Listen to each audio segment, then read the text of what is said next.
Snippets of journeys and stories.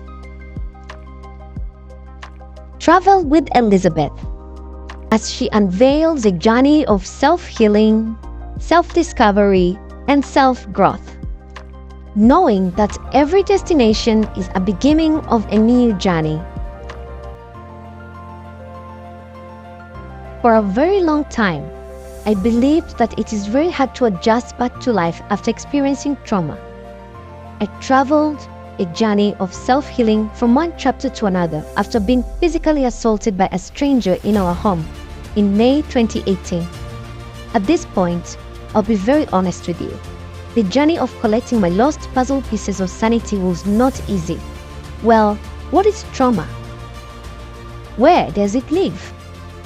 How do we overcome it? How long does it take for someone who has experienced trauma to overcome it? Trauma is a lasting emotional response that occurs from living through a stressful, fearful, or distressing incident. It lives with us after experiencing it. Trauma can be experienced in different ways. It is caused by a physical, mental, or emotional trigger. Trauma requires huge amounts of energy to overcome. Everything changed when I realized that I was in a trap so dangerous, and that I was the only person who could save my life. I kept feeling a tickle on my feet in my sleep. At first, I thought I was dreaming. When the tickle continued, I decided to wake up so I could unveil the mystery that I had just encountered. To my utter shock and dismay, the figure standing before me was not familiar. I tried to clear my eyes by rubbing them to ensure that what I was seeing in front of me was true. The stranger was fully dressed in black and had concealed his identity by wearing a black mask that only then covered the eyes through some tiny holes. I could see something shining that looked like a long piece of sharp metal through a beam of light from the torch the stranger was carrying. That moment was the beginning of journeys and stories.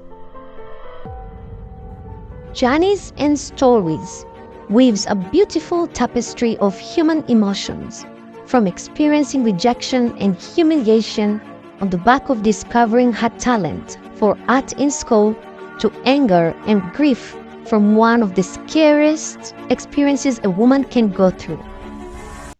Elizabeth takes us through her real emotions. We experience the journey of her adventurous life and her strength in overcoming challenges while resourcing us with the nuggets and tools we need in our lives. I have listened to Elizabeth speak about her experiences, and I am proud of her accomplishments, especially putting together her journeys and stories in a book for others to read and learn from. Elizabeth is an active member of Kayana Create, a community of female entrepreneurs who come together to support each other in building businesses for posterity. One of the core elements in how women learn from each other is through storytelling. Elizabeth has done this very well in Journeys and Stories. Our journeys and stories are like a quilt with strings of adventure joining together the different layers of our lives waiting to be explored. While life is a journey of many travels, we all have one to experience. Our journeys are packed with adventures that teach us how to maneuver each and every challenge that comes our way. I decided to create a docu-series of Chapter 6 of my book in order to empower women and to unveil how difficult it is to protect our dignity in the societies that we live in. If you are new to my channel, check out the episodes and listen to my captivating journey of unveiling secrets of the power of calmness.